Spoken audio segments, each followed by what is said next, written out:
அப்போ ஆதவர்ஜன இடத்துல புஷியை வச்சு பாருங்க, ரொம்ப காமெடியா இருக்குமே.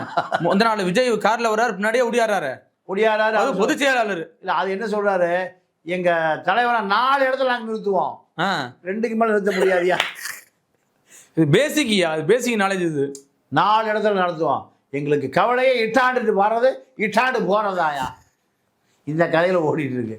அப்போ இல்ல எப்படியா ஒரு பொதுச் செயலாளர் மிகப்பெரிய கட்சிங்கிறாரு, இளைஞர்கள் பட்டாளம் இருக்குங்கிறாரு, ஆனா ஒரு பொதுச் செயலாளர் இப்படி தலைவர் பின்னாடி தலைவர் கார்ல போறாரு. இன்னொரு விஷயம் தெரியுமா, அந்த விஜய் படத்தை போட்டு எம்ப்ராய்டரி போட்டு வச்சிருக்காருல்ல, ஆமா, அது பாத்திருக்கீங்களா? பாத்திருக்கேன். யாரும் போடக்கூடாது, என்ன தவிர. ஓ, அது வேறையா? எமர்ஜென்சி சட்டம். ஏன்னா நான் பொதுச் செயலாளர், நான் தான் அதை போடணும், எங்க இதயத்திலேயே இருக்காரு தளபதி. வேறவனும் போட்டீங்கன்னா எனக்கு மரியாதை இருக்காது. எப்படி இப்போ சட்டை தைக்கும் போத விஜய் எம்ப்ராய்டரி போட்டுறாரு. அப்போ இந்த தகுதி தான் அவரை பொதுச் செயலாளர் வச்சிருக்கு.